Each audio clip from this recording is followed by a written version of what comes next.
शिव महापुराण की कथा कहती है, अपने घर के बच्चों का ये संस्कार होना चाहिए जैसे पितरों के घर के बच्चों का था।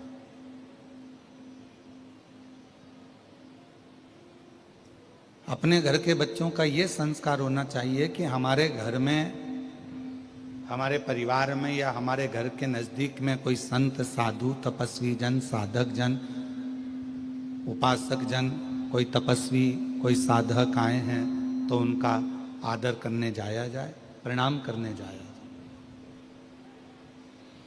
और उसमें सबसे ज्यादा जरूरी है आपका संतों के प्रति, साधुओं के प्रति, तपस्वियों के प्रति, साधकों के प्रति, उपासकों के प्रति, भक्तों के प्रति भाव प्रकट कर।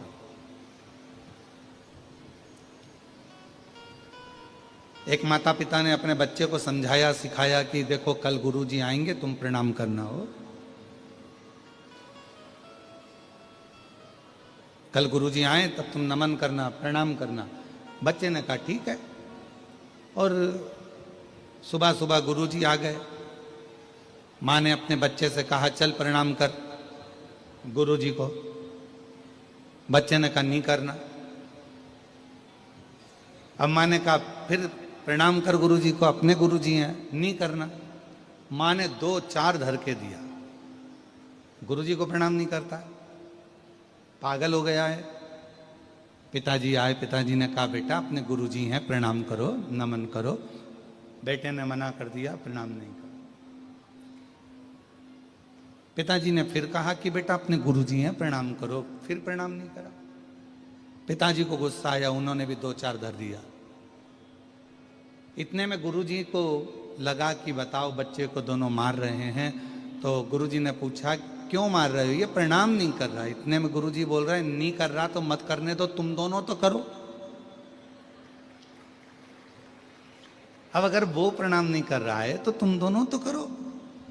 और जैसे ही माता पिता ने झुककर प्रणाम करा, बच्चे ने अपने माँ बाप को झुकता हुआ देखा तो बेटे ने भी साष्टांग दंडवत कर दिया। बच्चे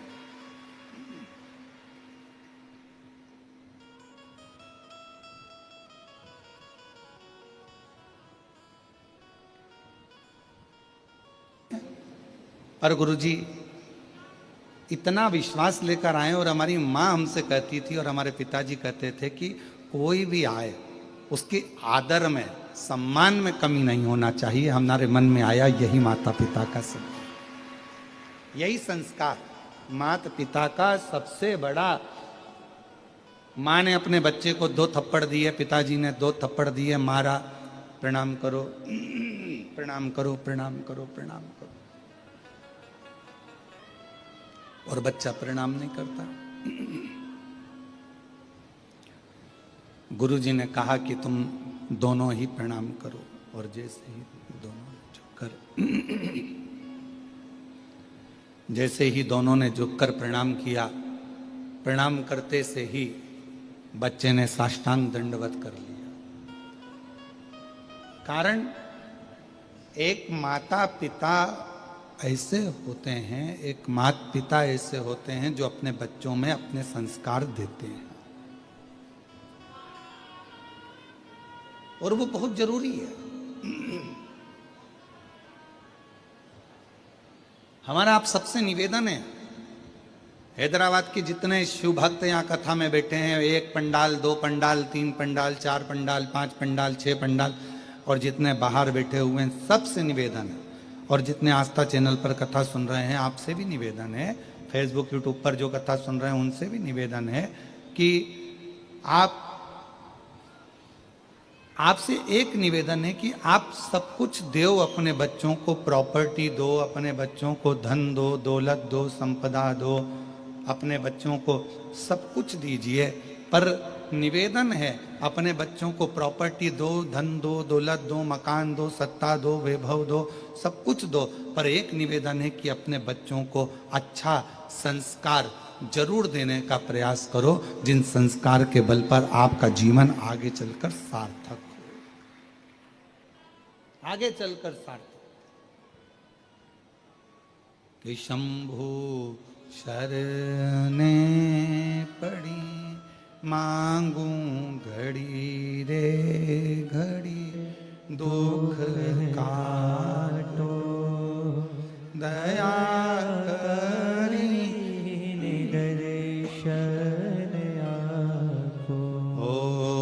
शंभु शरणे पड़ी मांगू घड़ी रे घड़ी दुख काटो दया करी दर्शन आपो शंभु शरणे पड़ी मांगू घड़ी रे घड़ी दुख काटो दया करीने दर्शन आपो। तो अपने बच्चों को सब कुछ दो, प्रॉपर्टी दो, दौलत दो, धन दो, संपदा दो, गाड़ी दो, बंगला दो, तुम्हारा मन पड़े जो जो दो, पर इतना याद रखो कि अपने बच्चों को एक संस्कार भी जरूर दीजिए। संस्कार का होना बहुत जरूरी है। यदि बच्चों में संस्कार नहीं होंगे तो आने वाला समय श्रेष्ठ नहीं होगा। आने वाला समय श्रेष्ठ नहीं होगा। संस्कार का देना बहुत जरूरी है। संस्कार हो बच्चों में तो वो श्रेष्ठता बन जाती है। संस्कार का होना जरूरी। और जितने जितने जीवन में आप श्रेष्ठ संस्कार दे सकते हैं, और हमारा तो निवेदन है, जिस घर में माता पिता का आदर होता है, जिस घर में माता पिता का सम्मान होता है, जिस घर में माँ बाप की इज्जत होती है, जिस घर में बुजुर्गों का सम्मान होता है, जिस घर में बड़ों का आदर होता है, उस घर में कभी संपदा की, लक्ष्मी की कमी नहीं आती है। संपदा बढ़ती चली जाती, संपदा बढ़ती चली जाती। बस आप जितना आदर कर सकते हो, जितना सम्मान कर सकते हो, जितना आदर कर सकते हो वो करो। शिव महापुराण की कथा कहती है, भगवान शंकर का चरित्र कहता है, शिव तत्व कहता है, शंकर भगवान की पवित्र कथा कहती है।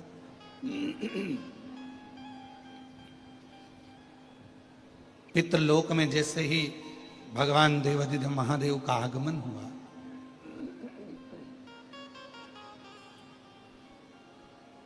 और पितृलोक में जैसे ही महादेव का, भगवान शिव का आगमन होता है, सारे की सारे पितृ खड़े होकर शिव जी का आदर करते हैं, सम्मान करते हैं।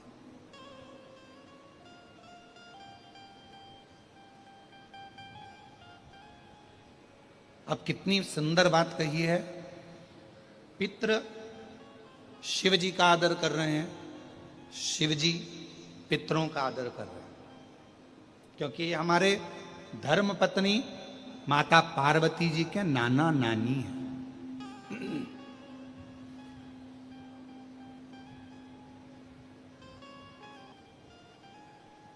जब पितृलोक से भगवान शंकर जाने लगे, थोड़ा सावधानी से कथा सुनिएगा, बड़ी सुंदर कथा है और ना जाने कितने कितने लोगों का कल्याण करने वाली है पवित्र कथा, कितने जीवों का कल्याण करने वाली यह अविरल कथा।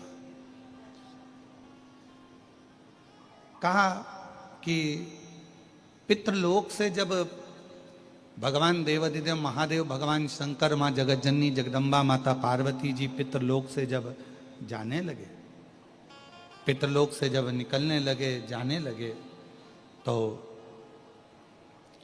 पितृलोक से जाते जाते भगवान पितृदेव ने भगवान शिव जी को रोका, और भगवान शंकर को रोका, और प्रणाम कर कर पितरों ने भगवान शिव जी को रोक कर, प्रणाम कर कर, नमन कर कर विनय करा कि आप हमारी बेटी की बेटी आपके साथ में बिहाई है, माता पार्वती जी का विवाह आपके साथ में हुआ है, माँ जगतजननी आपके साथ में बिहाई है, आपसे एक निवेदन है कि संसार में रहने वाला मानव, दुनिया के कई लोग उनसे कहेंगे कि इनको पितृदोष लग गया, दुनिया के कई लोग कहेंगे इनको पितरों का दोष लगा हुआ है, पितृदोष लगा हुआ है, पितरों का दोष लगा हुआ है, पितृदोष लगा हुआ है। पर वो पितृदोष लगता क्यों?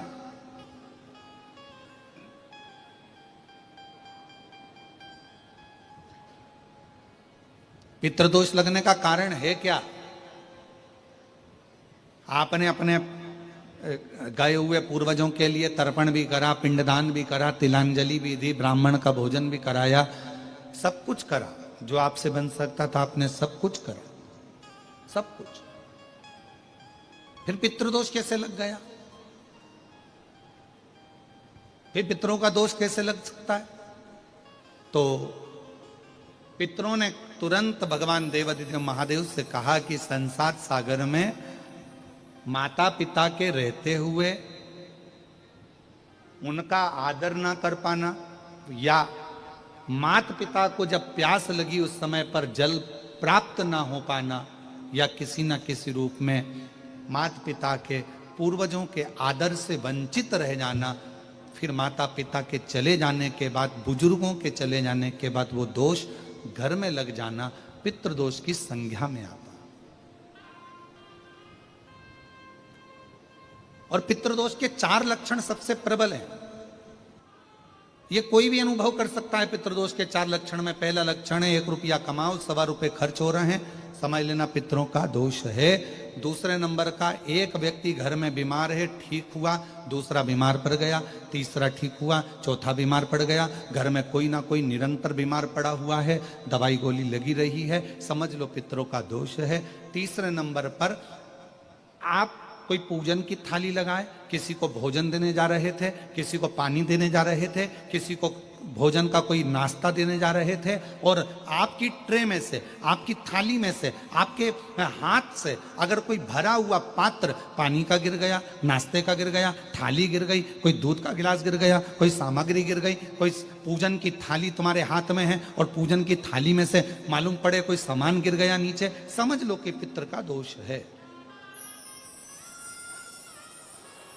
और चौथे नंबर पर पितरों का दोष का वर्णन किया गया, घर में जितने सदस्य रह रहे हैं, अगर वो किसी न किसी रूप में एक दूसरे पर चिढ़कर बोल रहे हैं, क्रोध कर कर बोल रहे हैं। प्रश्न बहुत छोटा सा है, पत्नी ने कुछ कहा, उसका उत्तर पति ने चिढ़कर दिया, पति ने कुछ कहा, पत्नी ने चिढ़कर उत्तर दिया, बच्चों ने कुछ कहा, माँ बाप ने चिढ़कर उत्तर दिया, माँ बाप कुछ बोले, बच्चे चिढ़कर उत्तर दिए, समझ लेना कि कहीं ना कहीं पितरों का दोष। तो भगवान पितृदेव ने अपने दामाद से, भगवान देवादिदेव महादेव से कहा कि संसार सागर में हो सकता है कि संसार सागर में मनुष्य रहता है, मानव रहता है, और उससे गलतियां हो जाती है।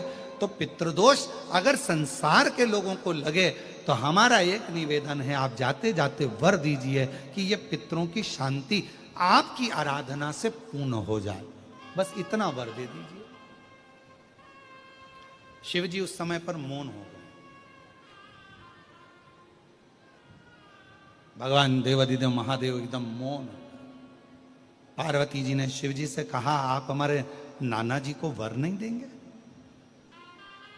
आप हमारे नाना नानी को वर नहीं देंगे? इन पितरों को और पितरानी को आप वर नहीं देंगे?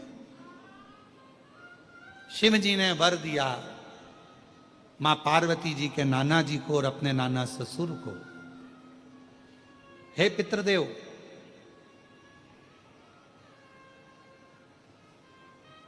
मैं आपको वर देता हूं, श्राद्ध पक्ष के 16 दिन